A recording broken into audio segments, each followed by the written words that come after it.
Okay, sir, we can start. One minute. One minute, sir. I'll just. Uh,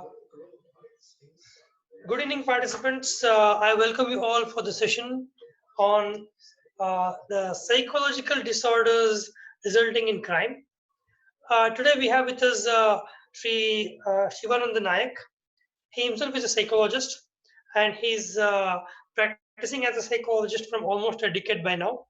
So I believe we all get an opportunity to understand the reasons behind one committing a crime and the emotions which actually piles up, which might result in the commission of the crime. So how important are those psychological disorders which might be resulting in the crime is what today's discussion is. So today we have with us Mr. Shivananda Nayak. Sir, I welcome you for the webinar. And starting from now, session is yours, sir.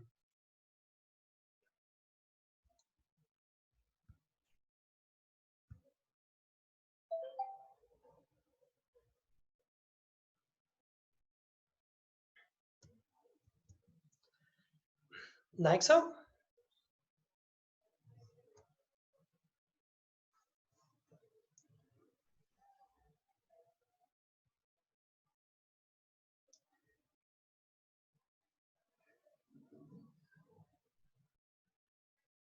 Naik sir, your audio is not working.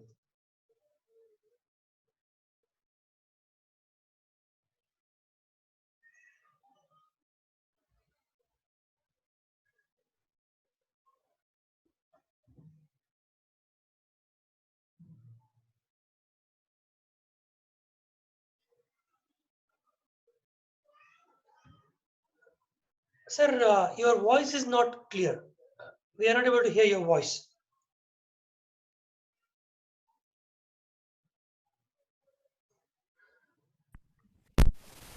Yeah, How is it now? Am I audible? you are audible now, sir. Go ahead. Okay, good. So, seems to be some problem with the audio system. So, once again, good evening to all the participants. It's a pleasure to be with you people and spending some time on this webinar. And as Mr. Panidhar mentioned already, the topic is about psychological disorders and crime. There's a famous saying in psychology, no criminal is born, a criminal is made. So let us try to understand a few things here, how a criminal is made. These are practical cases that I have handled personally, and how progressively people go on to become a criminal. Let us try to understand.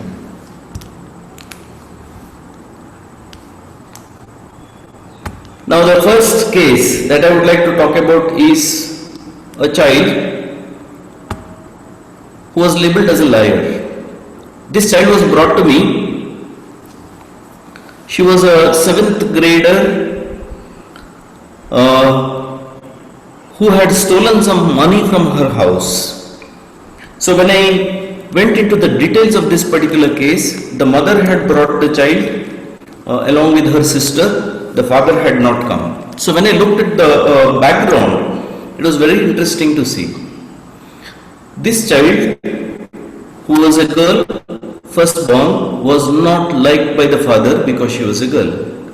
Subsequently, when this girl was in 6th standard, when she was 4-year-old, she had a brother, which means the parents had second issue, who was a boy. The parents, particularly the father and the entire family, would give a lot of importance to this particular child, the boy child. The girl was totally neglected. Now, when this girl had stolen about a month ago, there was a school day program in the school. The younger one, who was in LKG or UKG that time, had won several medals. Now, usually in UKG, children are given some prizes for participation, but this particular incidents the parents highlighted a lot. No, wherever they went, they would go on highlighting that my child got a medal in this, my child got a medal in that, and all these kind of praises. And this girl was feeling completely lost because for her, getting recognition was very, very important. Getting acceptance was very, very important. Now, this girl started thinking for herself as to what I should do to get a prize for myself. So, what she thought of was, she took some money from her father's pocket, went out, she was in 7th standard that time, went out, bought a trophy for herself, and she comes home and tells the parents that I too have won a trophy. Now, parents knew that the school day is over, she is not won in any competition, and there was no question of her winning a trophy. And first thing they suspected was, the girl is lying, she would have brought the trophy from somewhere else, which was not known to the parents. But when they questioned the child sharply, the child revealed that she had taken the money from the house itself and brought the trophy. Which angered the father, he beat up the child black and blue. So, let us now understand or analyze this situation here. What might have happened to this child, or what might have gone through this child's mind. Every child needs love, every child needs care, every child needs acceptance. The first factor for every child are these three things, the primary needs. Now, when the child was not getting the acceptance and love, it somehow desperately wanted to get it. And when they don't get it, this child can later on turn to crime in different ways.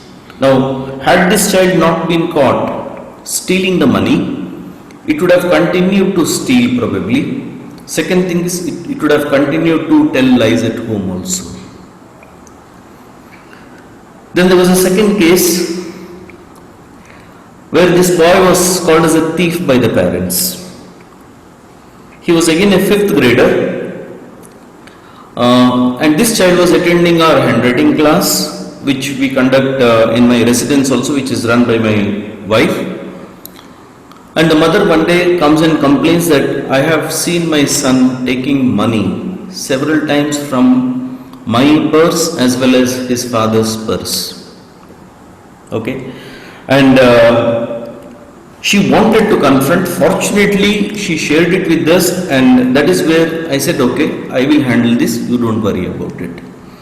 But the initial discussion when it happened, the mother was really outraged. She was saying, how can my son steal? We have given them all the morals, we have taught them so many things, all culture and all these things, and in spite of that he is stealing in our own house, which was very, very insulting or unacceptable to that mother. Now what I did was, I arranged a trip to the police station for all the children in our class. We had informed the police inspector that I am getting the children, and I gave the specific reason also. He was very happy to accept us, and I told him that his role is going to be very minimal, everything I am going to handle. Now children were allowed a lot of freedom in the police station. They went around. One of the reasons why I wanted this visit was I wanted to take out the fear of police from the children's mind. So once they had their fun, they visited the record room, they visited the armory, they visited the inspector's chambers, then they spoke to the writer, and finally I took the children to the cell. And there were 2 accused sitting in the cell. I showed these 2 people in the cell and started giving them a small explanation. I said, this is how people end up here.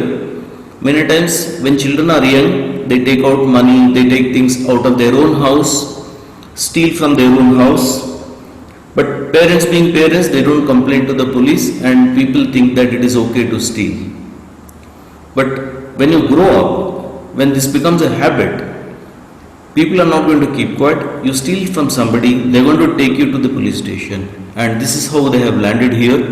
And when they saw the accused in the cell also, it was pathetic situation. I'm sure many of you have seen it, because dirty cells, stinking, the way they are treated in the cell, all these things, the children were seeing this. And I was keenly observing the facial expression of this particular boy to understand what is happening there. I could see those typical changes of expression. Why I am highlighting this particular case is without actually making the child guilty, without accusing the child directly, because this is what happens in most of the cases. We be it in the school or in the families. We put the child in the place of an accused. It is almost like a trial. The child tries to defend itself. Please understand, children want acceptance and love. And the moment you threaten them, the biggest fear that they have is that I may be rejected. And that rejection is something which they cannot accept that easily. So they will try to defend and they will tell lies. Unfortunately, many times it is we who will be forcing them to tell these lies. So, rather than judging the child and saying that you are a liar, it is better to deal with the issue in a completely different manner, which will be helpful to you as well as the child. Let us move on to the next case now. The next slide talks about a bully.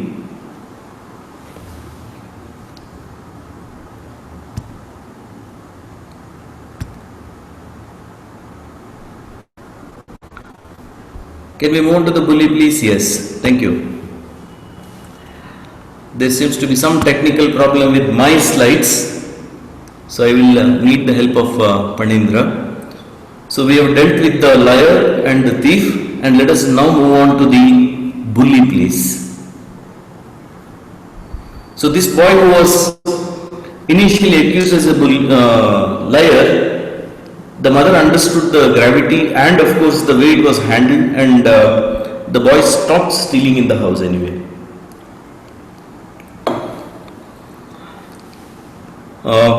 This is another common thing that we get to see. Again, a 7th grader who was not so good in studies, and parents were putting a lot of pressure on the child. In terms of growth, he was well built actually for a 7th standard child. And parents were telling me, we are trying different things are not working out, he is not listening to us, all sorts of typical complaints from the parents. So what I did was, I told the boy, look, if your if your teacher tells you in the class that from tomorrow you're going to sit next to the boy who comes first in the class and you're going to take help from him, and she's made you to stand in front of the whole class, she calls the boy who comes first in the class also, makes him stand next to you and give all these explanations, what would you like to do? The answer from this boy was, sir, I would like to bash up this fellow. Okay, this is the answer this boy gave. And I had another typical case, a 9th grader. This boy was assessed for learning disabilities and he was seen to have learning disabilities. Every test, practically every test, he would fail in a subject or two.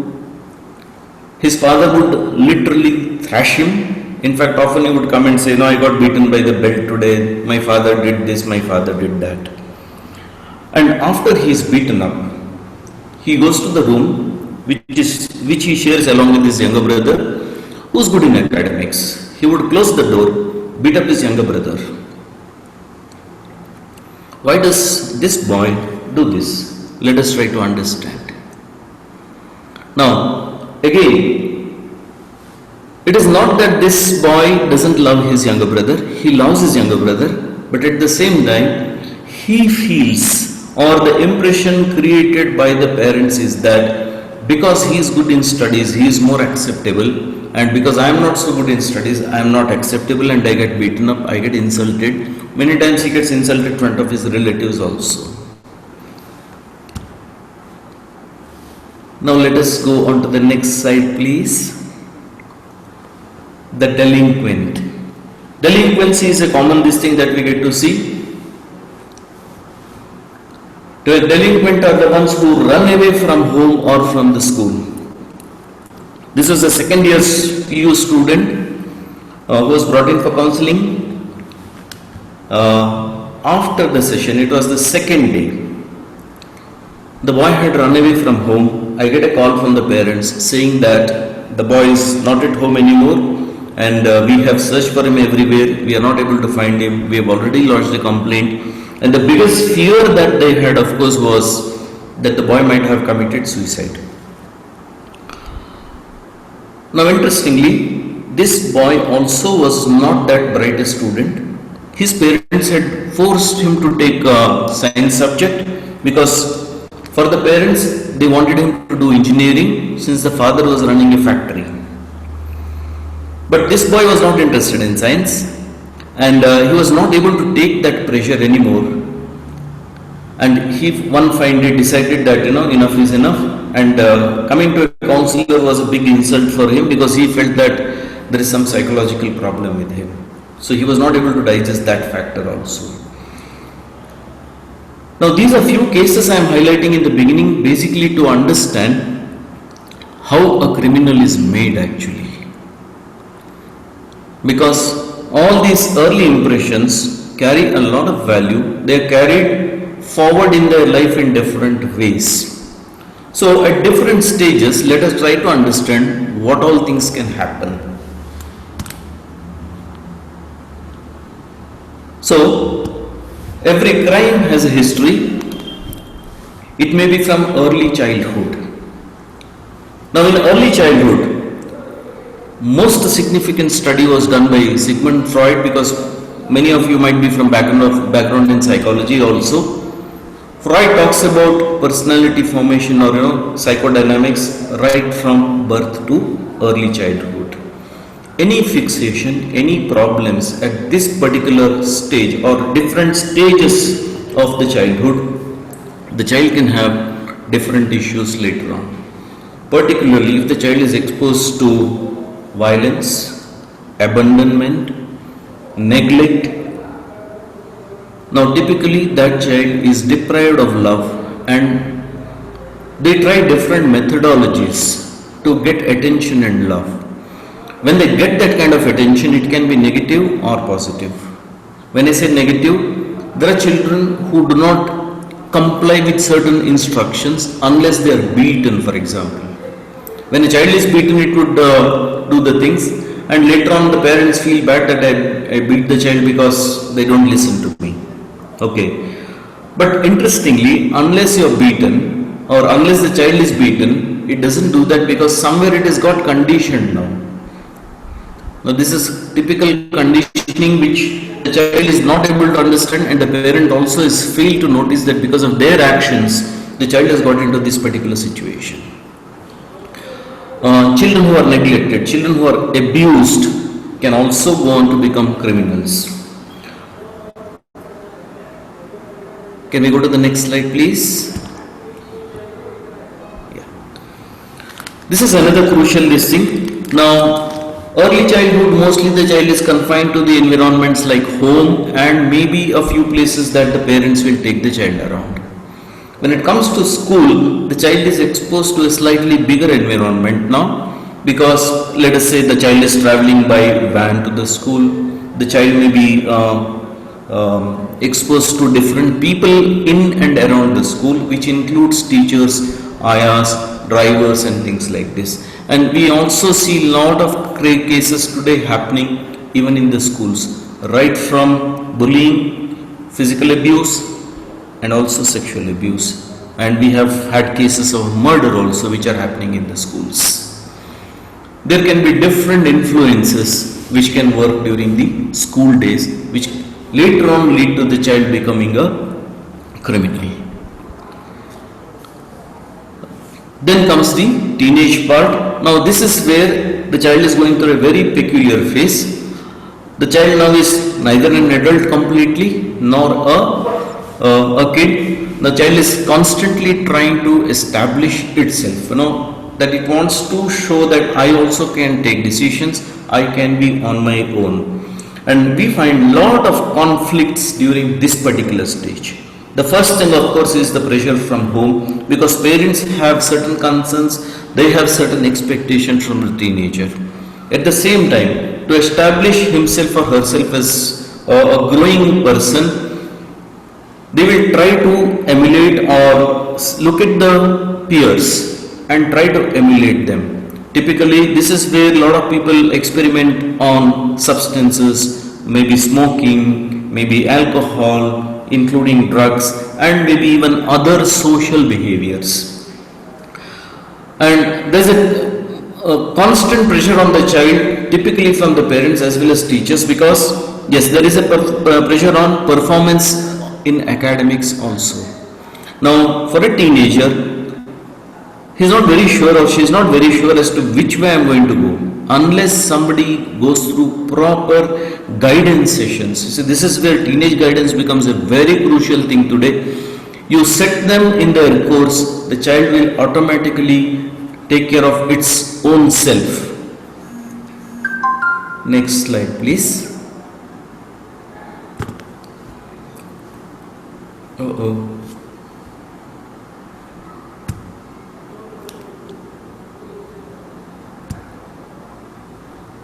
And then comes early adulthood. Okay, when I refer to early adulthood, this is typically post the teens, 20 or between 20 and 25. Again, at this point of time, it's slightly lesser, yet there are possibilities of certain influences on the individual, particularly when they don't do well academically.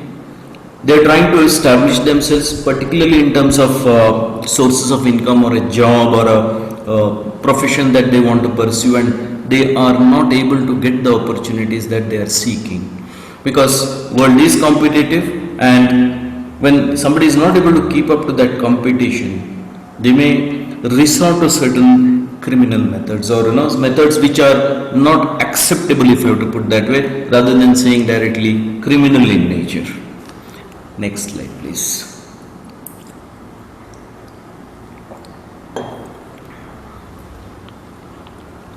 Yes. Then comes the substance abusers. I think we have gone a little far on the slide. Or is it the next one? Okay. Yes. Thank you. So, yes, again, substance abusers resort to crime many times because they need money. And when they want money and when they demand it from their parents initially, they may get that money, but after some times the parent may not be able to provide that kind of money, or they will start resisting this. And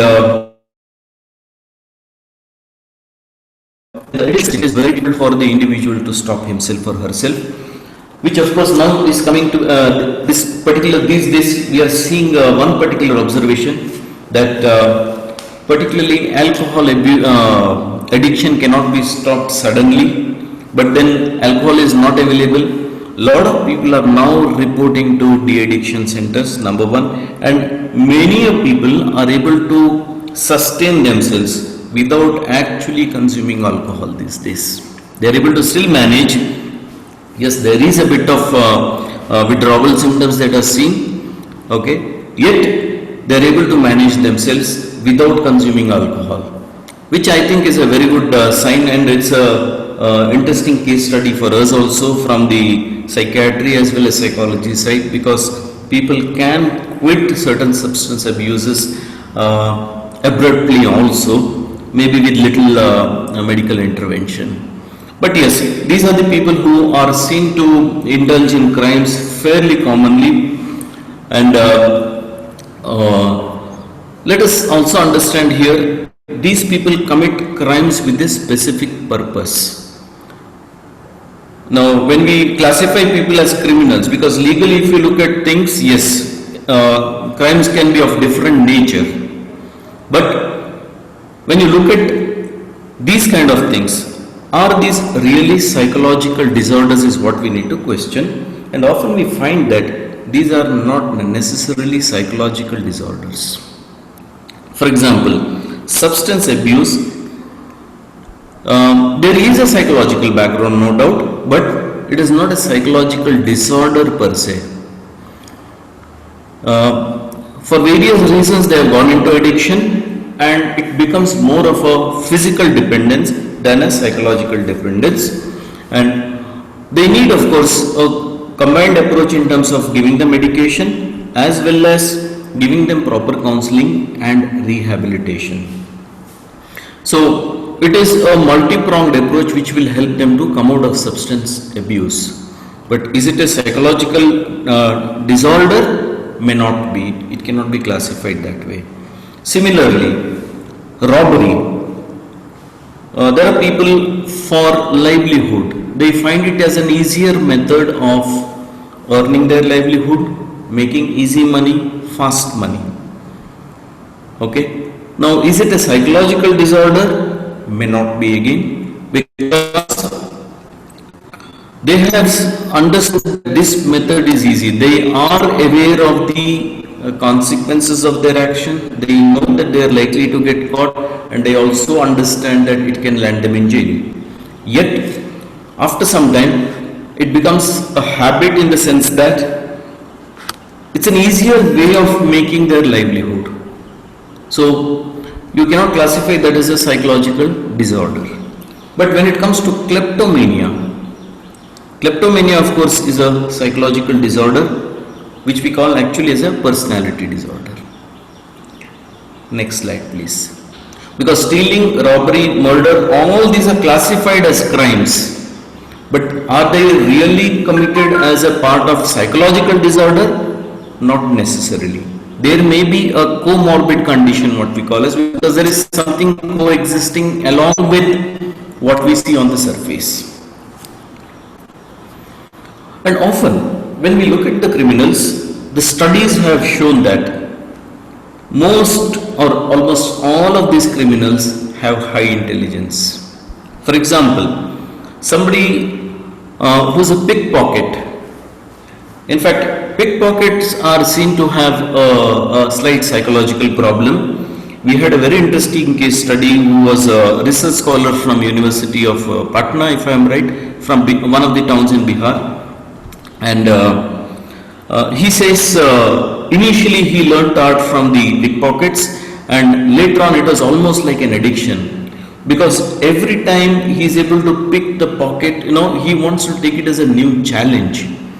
So that is where they have very high intelligence, maybe it's like sometimes above normal, because we have a measurement for intelligence 90 to 110 scores. So they may have higher score than that, and they are able to plan and think and execute many of their activities to perfection. In fact, they are very complicated, yet they are able to manage that. Next, please.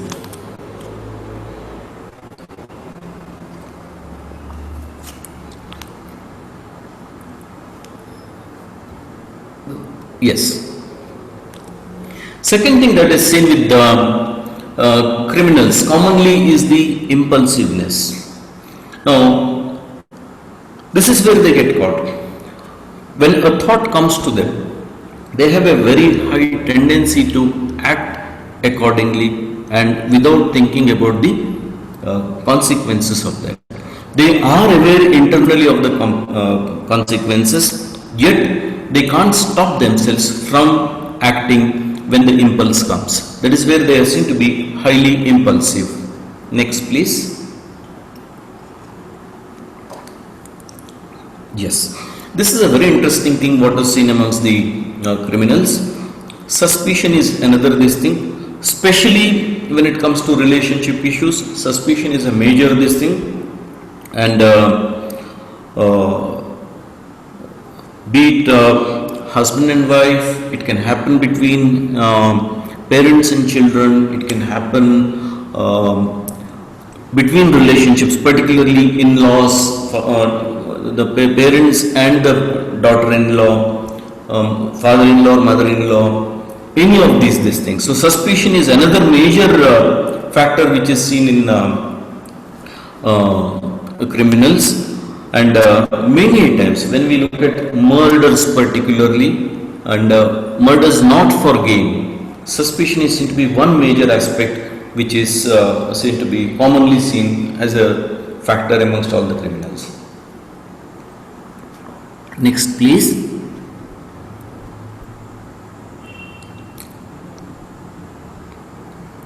Thank you. Very interesting. Most of these criminals are seen to be self-sufficient, because often we find many criminals are committing crimes without any additional support. Especially if you look at pedophiles, if you look at cyber crimes, individual thieves, many of these people are able to operate on their own. And yes, high intelligence and self-sufficiency is something which works for them so well. They are something like, we call them as lone wolves. And they have this tremendous ability of managing things without anybody else's support on one side and without letting anyone know. Now you may have a criminal next door and you won't even know, and that is how soft they will be. Next slide please.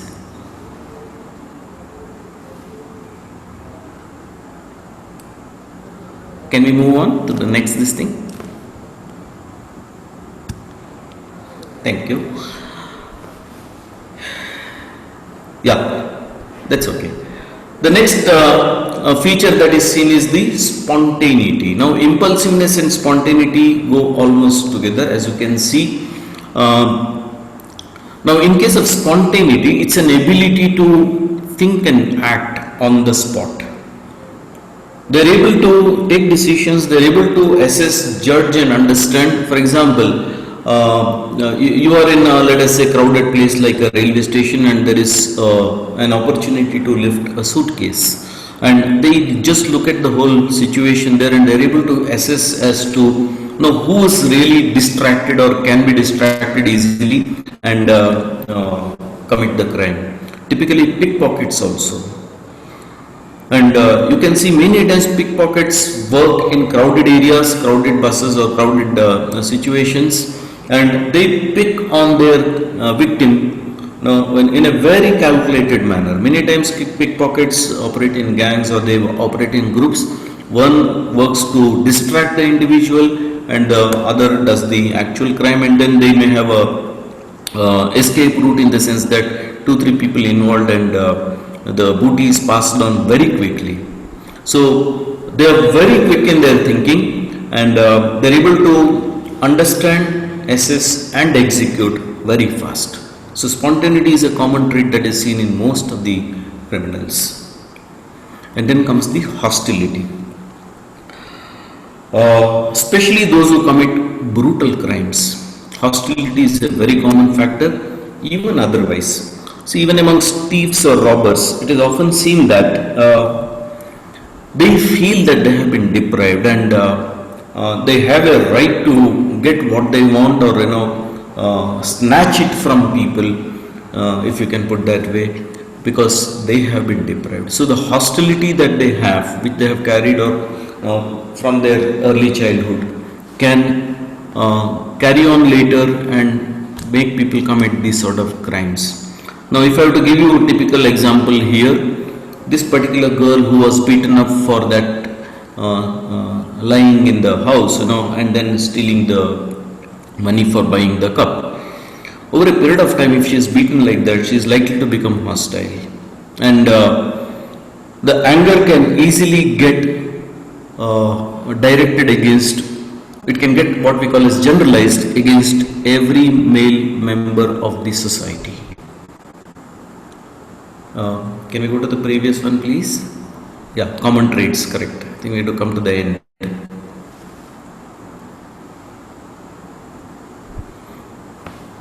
Yes, thank you. Thank you. So, she may always have a hostile feeling, and later on, as a grown up, this can impact her husband, it can impact her own child, it can impact any other male member in the family, or it can be directed against the father-in-law also.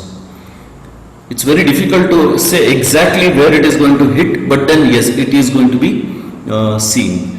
Similarly, sexual abuse. There was a very typical condition which I had come across. This lady was abused sexually when she was in her early childhood, somewhere around 5-6 years, and when she came to me, she interacted with me. She was married into a joint family.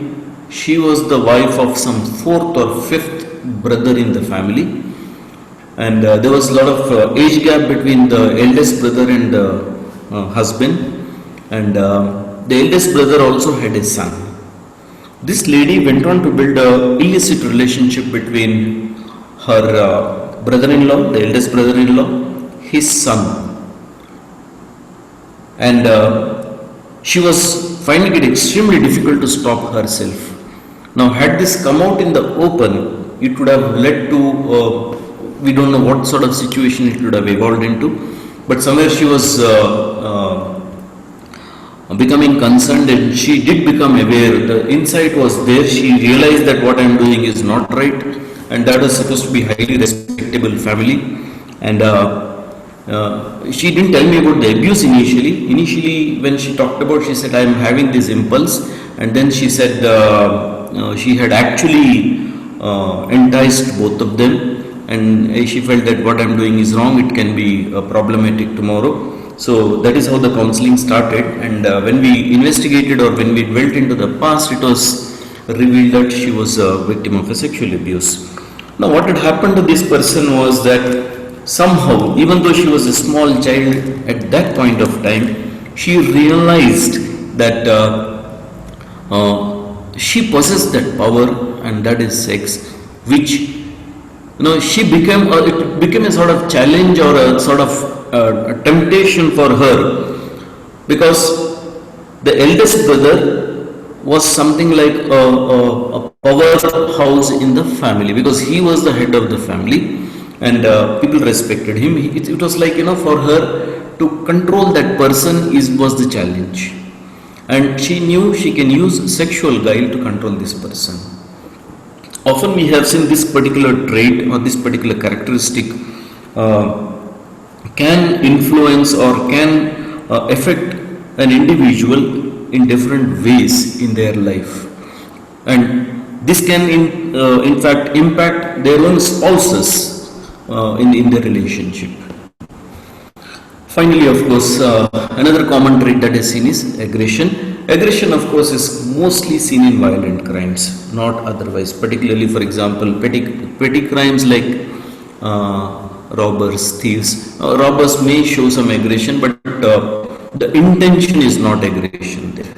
Okay, but when it comes to murders and serial crimes, aggression is something which is commonly seen. Again, it comes from a feeling of deprival.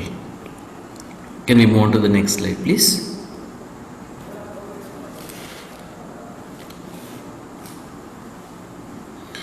So some common behaviors that we get to see, of course, which I am sure everybody will understand, is constant lying, because the individual often knows what they are doing is socially not acceptable and morally not acceptable.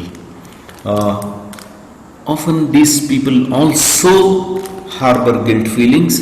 In spite of that, they are not able to stop themselves. It's almost like if you have to give the name, it is like a compulsive disorder.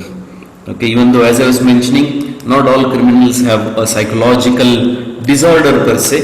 Yes, kleptomania, we know it is almost like a compulsive disorder, and few other these things also can be. They are not compulsorily, okay, because less often we find it is a part of OCD or obsessive compulsive disorder. Next, please. Yes, often criminals lack empathy, because what they look at is what am I going to gain out of this? And they don't even try to think as to what can be the impact of my action on the other person. Now, typically, empathy is an ability to look at things or understand things from somebody else's viewpoint, or being in somebody else's shoes. So, criminals often do not empathize with their victims. Next slide, please. Yes, this is a very interesting thing amongst criminals. We call it as black and white thinking. Now, very interestingly, in a detailed study which was done amongst criminals, they think into extremes. Either it is yes or no. It's almost like an objective way of looking at things. But then there is no compromise for them. Either it is to be done or not to be done. So this is how the criminal would mostly look at things. So often, even in terms of behavior, we find that they act in two extremes actually. There is no, see, that is where they don't compromise, or they are not ready to strike a bargain, or come to the middle point, or come to an understanding. So black and white thinking is a common factor that is seen in criminals again. Next slide, please. Yes. Often criminals are seen to be highly manipulative. Okay. When you say manipulate, it's basically emotionally blackmailing or emotionally utilizing other people. For example, using children to get their work done. And they show a lot of affection to these children.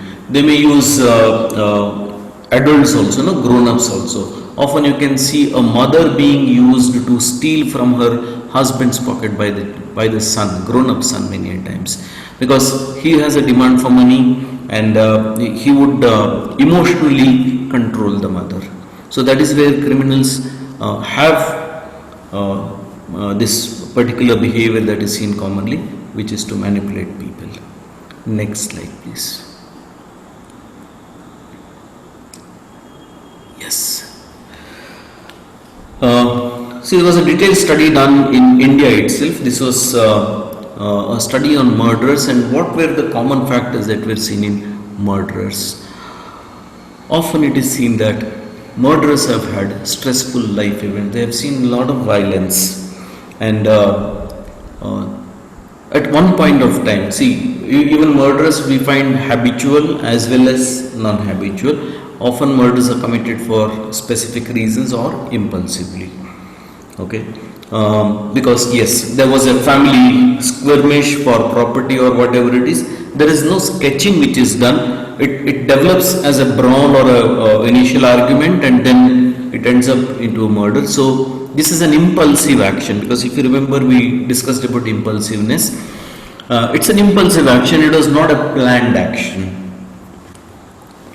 Second thing is, murderers, in murderers we have seen a lot of public anxiety. They are not very comfortable amongst people, and mixing with people was not something which they wanted to do most of the time. Next slide, please. Okay.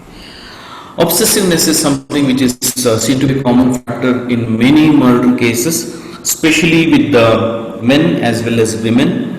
And in fact, the next point comes is about women, and in women they had relationship issues. So in fact, currently I have a case where this man got into an extramarital relationship, and the lady now wants to go out of the relationship, but he is unable to break the relationship because he is now obsessive about the female. So obsessiveness is something which is commonly seen, and this lady is seen to be friendly with many other people, and he happened to come across one of such persons, and he picked up a fight with the other guy, saying that how can you be coming here and all that. So obsessiveness is another this thing which is seen in murders. Of course, we often read in the newspapers also murders happening because of the extramarital relationships, or various other these things.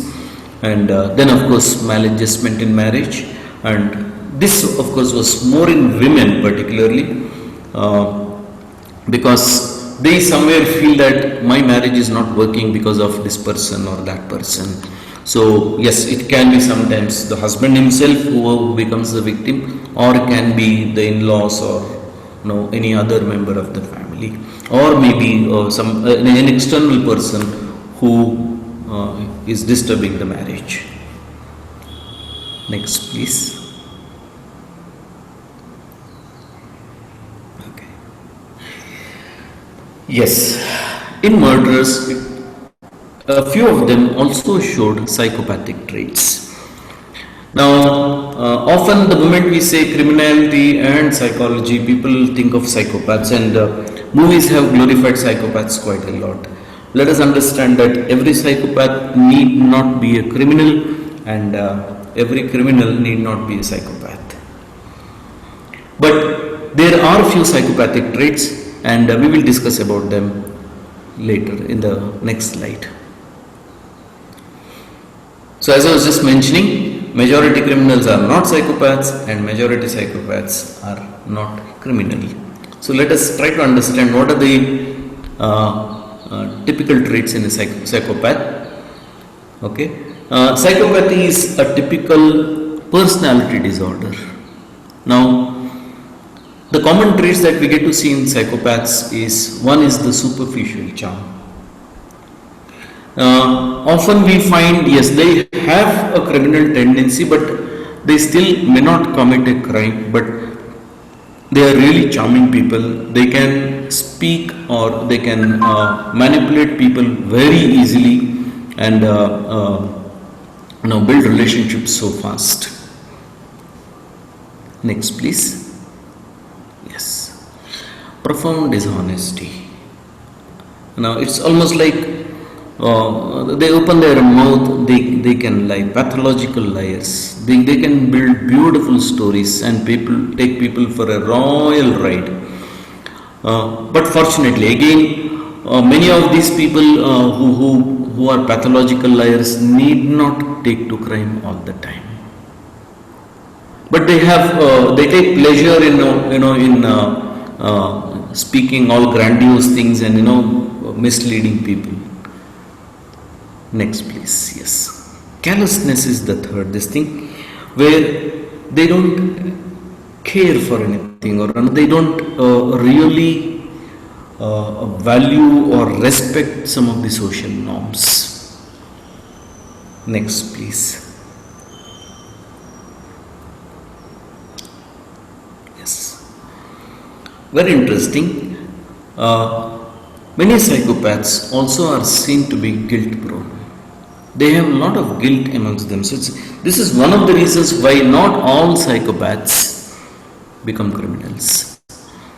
They still have a guilt factor where they feel, yes, probably I should not be doing this, or they also carry this guilt that something went wrong in the early part of my life because it was my mistake. In fact, this is a common thing that we get to see in victims of sexual abuse particularly, where they start feeling that it was my mistake. So in many psychopaths we find guiltiness commonly. In fact, a lot of sexual crimes we find a background of some sexual abuse or physical abuse and the guilt factor combination commonly. And then comes the poor impulse control, which is again a common trait that we see with most of the criminals. So they are impulsive, often they tend to act upon their impulse. Next slide please. Yeah. So psychopaths are the ones who act. The actions can be like assault, rape, murder, without any concern for legal, moral or social consequences. Now this is a typical hallmark of a psychopath particularly. The many cases that we have seen, for example, typically if you talk about cases from India, We have heard of Birla and Ranga. We have heard of this Noida case. I'm not able to recollect the name particularly, where they were involved in pedophilia. They had murdered a lot of children. And we had Umesh Reddy from Bangalore or Karnataka, who was typically into rape and murder. And these are classic cases which we get to see where there is a psychological disorder. The patient, the criminal is a psychopath, and they knew fairly well what were the consequences, legal as moral as well as social consequences, but they were not able to stop themselves from committing those crimes. In fact, the gang that we had from outskirts of Bangalore. Dandupalia. Excuse me? Dandupalia, sir. Dandupalia, exactly. Dandupalia gang. Now, these are typical psychopaths because they took pleasure out of the criminal acts that they committed. And typically, Dandupalia gang also is known to commit rape after murder. So these are typical psychopathic traits that we get to see, and actions of psychopaths which we get to see as a consequence of their. See, in Dandupalia gang, typically it became a sort of collective this thing factor because the whole village was involved in this. So this is what I have as a presentation or sharing of information. I thought I'll give adequate time for interactions so that I'll be able to answer questions, and I'm glad to see we have a fairly good number of questions lined up also. So can we have the questions, please? Sir, in fact, the first question on the screen, what we have: can a man take birth with criminal tendencies because of hereditary? Can you repeat the question, please? Can a person be born criminal because of hereditary?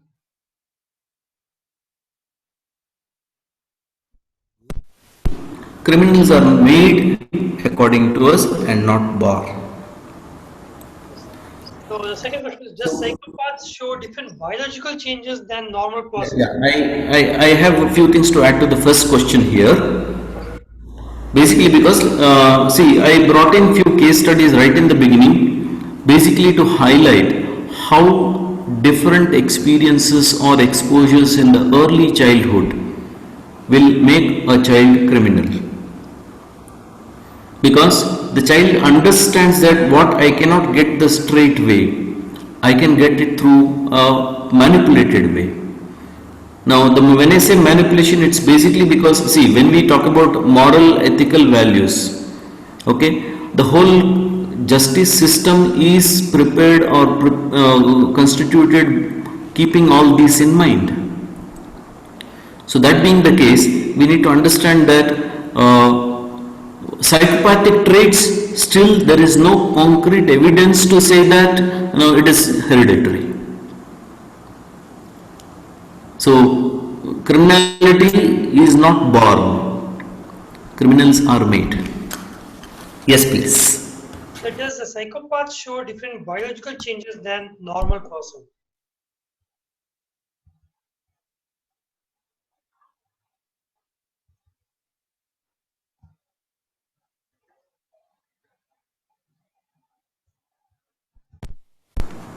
Hello. Yes, sir. Does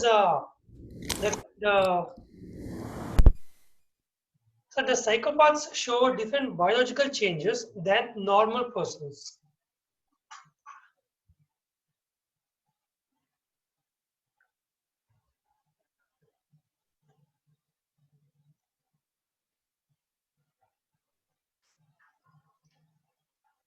However, I feel there is some network issue. However, I'm going to allow Kritika Mishra.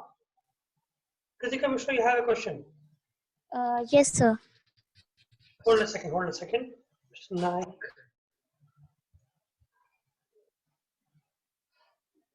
Yes. Hello. One moment. Naik sir. Naik sir, are you online?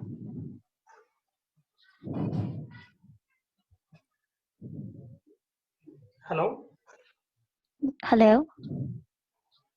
I think Nayak sir is going to connect back.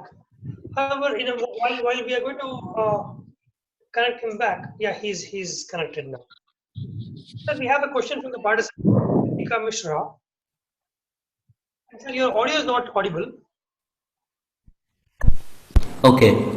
Yes, no, If I take out the headphones, your audio is not that good for me. Just give me a second. Let me try this headphone.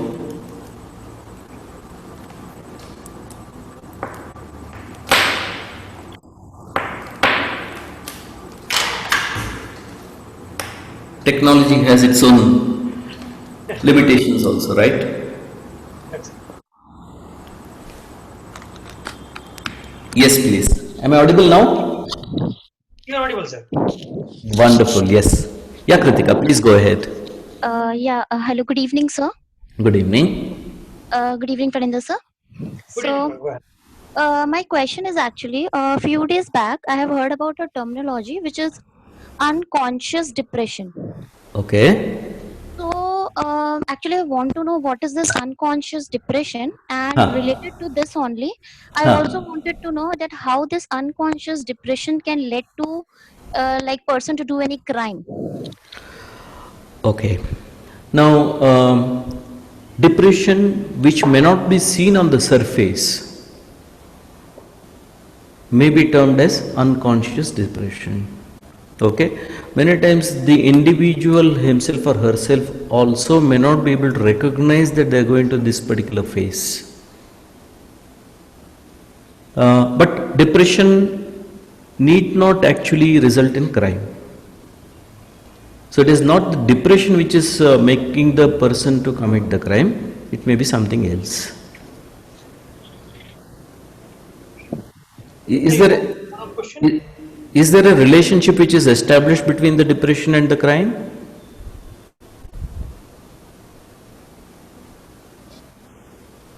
Nika? Yes, sir. Am I audible? Yes, you are audible. Yes, sir. I got the Oh, point. So, psychological terminology. Kritika, I recommend you put your question on the screen because your voice was lost. Okay, Yeah. okay. I'll just do it, sir. yeah.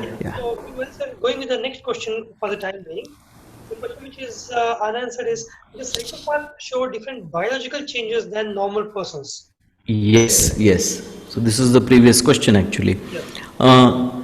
See, psychopaths do not have any specific physical factors which are visible on the surface, okay? But because of their psychological personality disorder, you may see certain features in them.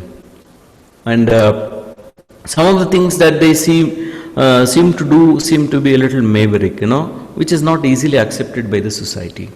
Their actions, for example, tattooing is one factor which was earlier seen as almost a psychopathic trait, because tattooing is a painful process, and for somebody to take that kind of a pain all over the body is not an easy thing to do, and often they may have a very strong guilt which is bothering them, and they are ready to take that out as a punishment. So yes, these sort of distortions which are which happen in the later part of life, but they are not physical features which are by birth. Sir, what are the causes of kleptomania? Okay. Again, this is a personality disorder. That's where we classify that as a personality disorder, basically because the person is so impulsive, they just cannot stop themselves from, and we have heard of some so-called socially recognized people, actors, celebrities, well-known people who had this problem of kleptomania, because they take pleasure out of stealing, and often this might have started in their early childhood. See, Freud also talks about a basic concept of ego and superego. Especially psychology students will immediately relate to this. So we have three factors in our personality. Id is the basic drive, Ego is the balancing factor, and superego is the moralistic principle. So, when the basic drives are very, very dominant, the moralistic principles are likely to be compromised upon. So, ego tries to balance between the two, the moral principle and the basic drives, and when they are not able to balance that, so either you get extremely moralistic where you give up the basic drives or physical pleasures, or you become extremely driven by the basic drives. And today we find people have a very strong orientation for the physical pleasures, which is slowly making them to compromise on moralistic principles. That's where we see unethical ways. I may not put them as crime to begin with straight away, but then they are not accepted by the society morally. So we call them as unethical practices, if not crimes at least. Going by the next question. Yes, please. What is the difference between psychology and forensic psychology? Psychology and forensic psychology. In fact, the very term forensic, I am sure you understand what it means. Anything that is questioned, anything that is under suspicion is subjected to forensics. So, even in psychology, when we have certain factors which are questioned, which are socially, legally, are to be investigated, that is where forensic psychology comes in. So, that branch of psychology which studies individuals in this area. For example, a cyber criminal, what might be going on in his mind? Why did he take it to that? Okay, or a murderer. Like I was mentioning about this study in India where murderers were studied. So psychologists work with different class of people, with different categories of people, trying to understand what might have led them to get into these sort of things. So in forensic psychology, we typically study about these sort of personalities, and often, yes, crime is one very common factor that we get to see in forensic psychology. To consolidate, forensic psychology is more to do with the criminal behavior and Yes. psychology behind committing a crime. Otherwise, psychology also deals with understanding the common psychology of an individual and also to counsel them. Correct. Forensic psychology is more to do with finding the justification what made him to commit the crime. Yes. Psychology, clinical aspects also, where you can actually go into counseling. Correct. That's possible crimes which is going to be actually committed. So this is very important in terms of helping the crime prevention also. Basically because yes, when a crime is committed, okay, if the police have to investigate and find out what are the patterns of this particular criminal, so that helps in cracking the case on one side. And second thing is, yes, we can bring in these factors as a part of moral education, or when it comes to preventive laws. Okay, so learning these things becomes very, very important. For example, kleptomaniacs. Okay, you can't call them as thieves per se. It's a personality disorder. So a person is properly diagnosed as a kleptomaniac, and they do retain a sort of a medical certificate with them. So in case they are caught stealing something, they produce this certificate and they don't get punished for it, or at least they may be given some concession in terms of compensating for the crime or the act that they have committed, but they may not be treated as a criminal per se. So these studies become very, very important. Yeah. So one of the question which is very interesting actually. Can Okay. ancient Indian mythology Okay. result in crime? Ancient Indian mythology resulting in crime? Yeah. Probably what the participant refers to is that the Huh. crime against the woman, the crime against a particular class of people, Okay. certain belief systems. Okay. Now we need to understand here, when we have constituted our constitution or prepared or drafted our constitution, okay, what is the basis of preparation of this particular constitution needs to be taken into account. What were the guiding principles? So we have picked up a lot of things from the Western belief system actually.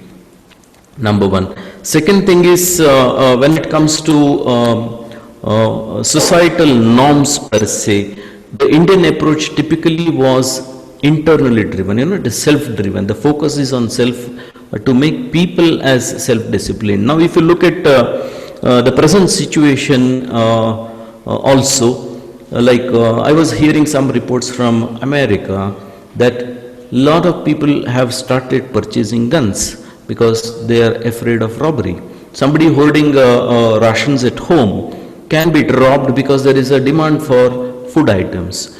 The supermarkets are empty. Whereas in India, we are not seeing that kind of a situation.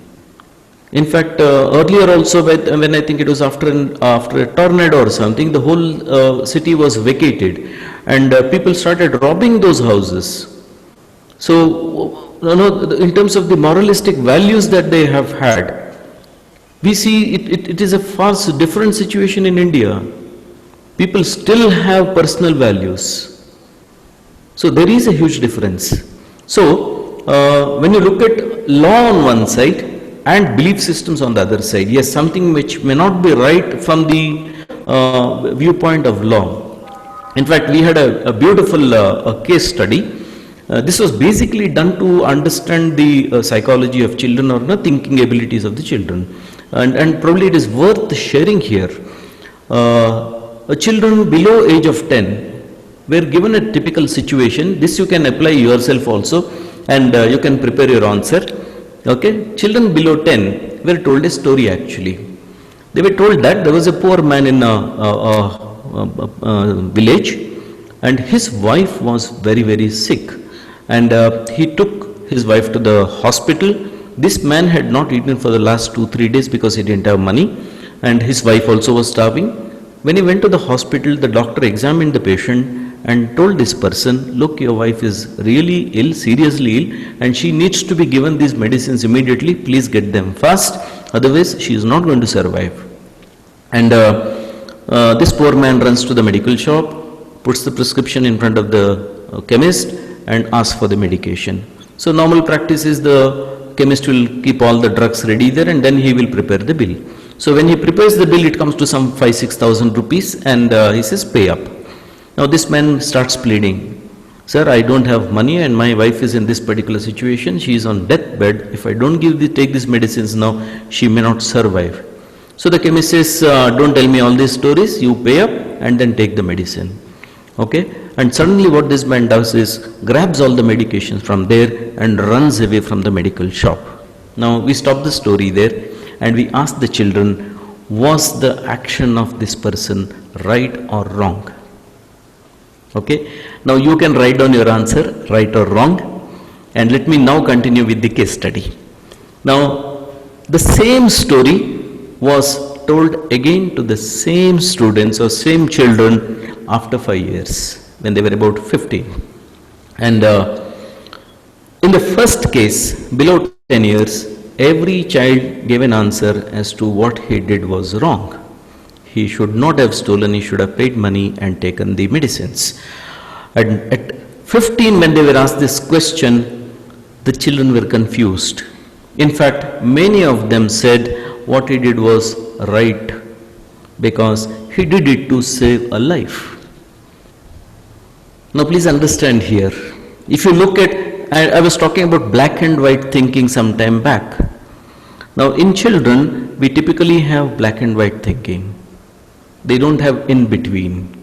And a criminal many times doesn't grow from that stage. He remains at black and white. Whereas a teenager, when he starts developing this power of discretion, he is now able to look at value of life. He is able to look at ethics, morals, etc. So many children said what he did was not wrong because his intention of taking the medication was to save his wife. So, yes, when legally defined certain things, maybe they are not compliant or legally not acceptable. But at the same time, we also need to understand that various concepts that have been talked about in our mythology, okay, are probably relevant to that particular situation, and we really do not know as to what were the circumstances under which those things have occurred. I mean, before the Indian IPC came in, bigamy was not a crime at all. It is not a what do you say, illegal thing. Whereas today, bigamy is illegal. And in spite of that, we have people who have more than one wife.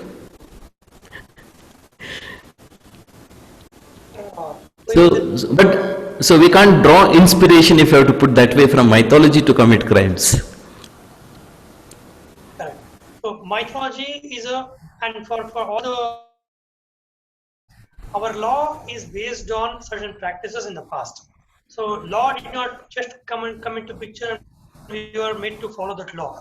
All the laws are made with certain history of the practice, and whatever the laws you are following that has a history, mythological history is also relevant for certain laws what we are following today. And for the same reason, we have different categories of law. And for Mohammedan law, whatever is their belief, whatever is their culture, the law is in par with the same thing. But Hindu law, it is in par with the same thing. So all these things definitely have a mythology, which is strongly considered before they made the laws. So going forward, sir, one second. Here, typically, if you look at the Sharia, particularly, okay, in Sharia, it is codified. Whereas in the Indian society, we don't have a codified behavioral recommendation. Because you commit this crime, this is going to be a punishment, is specifically mentioned in Sharia, which you don't see in any of the Indian mythological texts or even any scriptures for that matter. Okay. Yes, they say hell and heaven, some descriptions are given, but then it is not in the current situation. Even if you look at any text like, let us say, Ramayana or Mahabharata, okay, they don't specify as to for this crime this is going to be a punishment. So there is no codification there. See, this is where the Indian society was very fluid, and culturally there were a lot of differences, because every region had its own practices which had evolved over a period of time as a consequence of the social situation.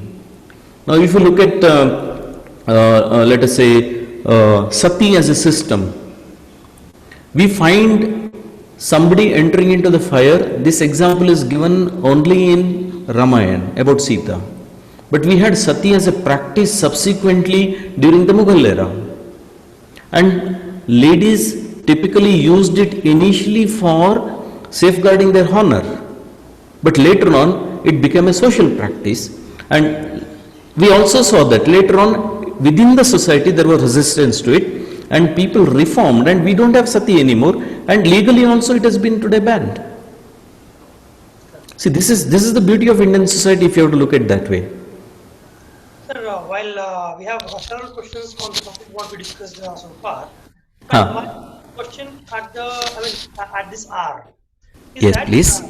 it might be slightly deviant from this topic, but I feel it is very necessary for all of us to understand the psychology of the crimes. Okay. In the recent Nizamuddin Marcus case, Okay. Tablighi, Yes. where people, there was a big group of people who actually went to the communal gathering. Yes. That has been said one of the major reasons for a widespread of corona today. And because of this media reports, because of the post occurrence of that meeting, based on the developments, today we are seeing a lot of video footages going viral. Is given by their communal leaders, community leaders, saying that if they are talking about us like this, let's do like that. Okay. So how do you see this as a psychological, psychology behind this kind of behaviors? Okay. This is not a strange phenomenon. Let us understand this. We have had different cults in the West as well as in the East, and who almost went into a suicide pacts also.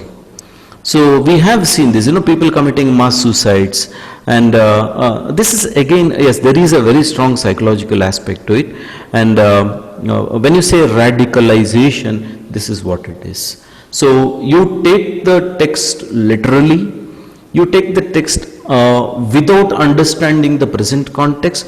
Please understand the society and the the human understanding and knowledge goes on evolving over a period of time.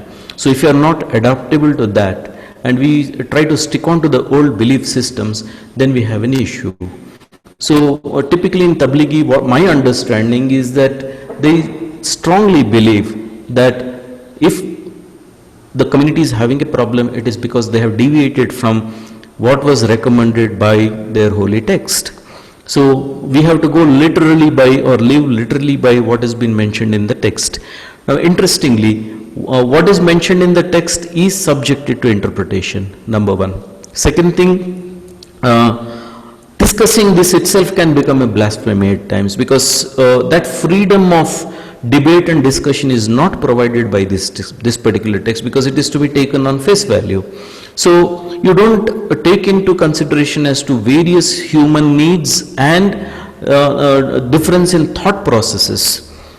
So there is no scope for debate at all. So automatically, when these people become vehement, they become very strong in their arguments, there is a likelihood that people will fall for such things. So yes, it is almost like a suicidal cult again. So that's where we call them as extremists. So they are ready to die and they are ready to kill also. Dear participants, no questions based on this discussion. It was just taken as a clarification about how psychology plays a role in this. However, we'll go with the further questions which has been pending for now. We have Marvel Bosley. Marvel? Okay. By the time she comes up with the audio, what is the process of rehabilitation when it comes to for juvenile and for adults? Okay. Now juveniles are protected by law. So thereby, because we see that particular crime as a crime which is problem of a developmental disorder. So the belief is that the child can be reformed provided proper guidance is given to it. Okay, but it is very important when we talk about remand homes or reformation centers, the child is given proper moral as well as psychological guidance. Sometimes yes, we may also need to give them some psychiatric support, and later on subsequently also the child needs to be put in the right environment to prevent further crime by the juvenile. Whereas in case of adults, they are supposed to know what they have done, and they are supposed to know how to make their own judgment. So that is where, yes, again in rehabilitation here psychology plays a very big role, and a lot of people do get reformed. Now, typically the criminals who have committed a crime under impulse do reform. In fact, we have seen a lot of people going on to pursue their higher studies, learning new skills, various ways wherein they have come back and lived a decent life later on. So yes, psychologists do give a lot of support, and rehabilitation is a major task for criminals. Sir, in fact, one question which is pending here is how does suspicion rate leads to committing a crime? How does? Suspicion trait. A trait for suspicion. Okay. Now, suspicion trait is a common thing that we get to see in relationships. Okay, whether it is legally valid or promiscuous. Now, in legally valid cases also, for example, the husband is suspicious of the wife. Now, he may get proof, he may not get proof. When he doesn't get proof, he may commit a crime against the wife itself. Physical abuse is a very common thing. Yes, marital rape is still not legally recognized, but yes, it can happen as an act of revenge on the wife, against her wish. It can happen. But in extramarital relationships or outside marriage relationships, when the people are not married also, suspicion can be a major this thing. Because yes, all said and done, the two individuals are psychologically related, and human beings have this possessiveness. Now typically, as I was mentioning this particular case study, where this individual who's married and having kids is into an extramarital relationship, and he doesn't want that lady to have any other person coming into her life. I mean, he has no right to dictate terms to somebody else. It's her, she's a grown up, she has her own choice. And but then this man cannot, I mean, she's mine, it's something like that. So he has seen that, and he doesn't want to accept that other person into or their relationship, if you have to put that way. So suspicion can lead to crimes. Yes, suspicion has a big role to play. Sir, just to add on to this discussion, if you remember the case of a Pragati College shootout. Yes. I'd like to mention that here in the discussion. Okay. This is a very typical case of suspicion, where I would like to mention the term, what do you call it as excessive imagination, that is paranoid personality. Paranoid, yes. Right. So this particular trait, the person who was a college, hostel attendant, he was not more or less nothing but a watchman. He was not a watchman though. This guy was used by the girl who was not supposed to be using her mobile phone. He was used only to access his mobile phone to call his parents, and vice versa. Parents used to call this guy to talk to the girl. And this college was such a college where using the mobile phone was prohibited. The girls meeting with boys was prohibited. And this is a typically academic oriented college where the girl was studying at 12th standard. So when this kind of situation, over a period of time, the guy started feeling more affectionate because of the parents. Because whenever parents used to call him, they used to ask him, "Are bhaiya, kaise ho? Khana kha liya? Okay, so how about your festival? When is your chutti?" All these things, he started relating to the parents. He started feeling that attachment which he had never seen before. As Nayak sir mentioned about the childhood, which might have a large impact on the psychological behavior. This guy did not have a mother, and he had lost his mother at a very young age.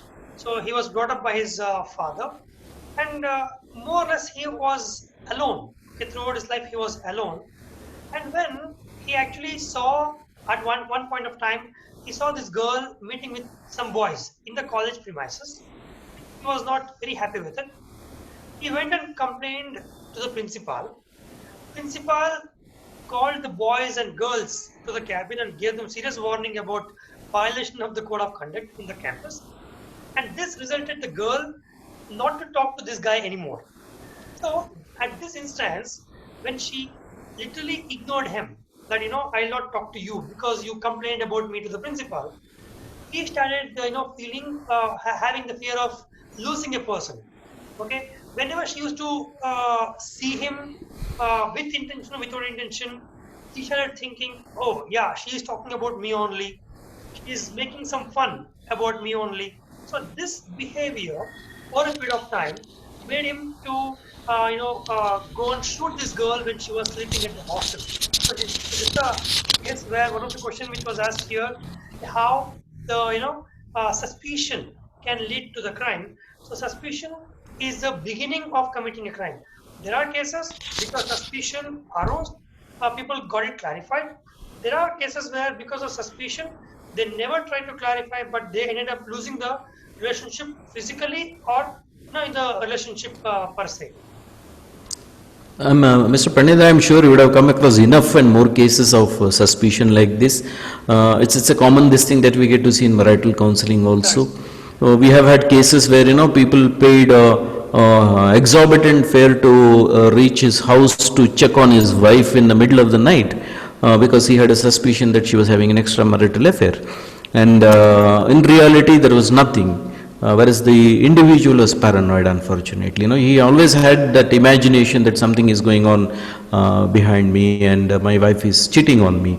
And many times, yes, it also lands up in divorce or maybe committing a crime. Sir, Uh, also a matter of fact, these paranoid people doesn't even accept the reality. They Yes. only want to see what they have in mind. That is their Exactly, actual exactly, problem. yes. See, often when we try to give them insight, help them to understand, look, the reality can be different, they start suspecting you or us only, and they say that you are trying to play an advocate of the other person. They accuse you of bias there.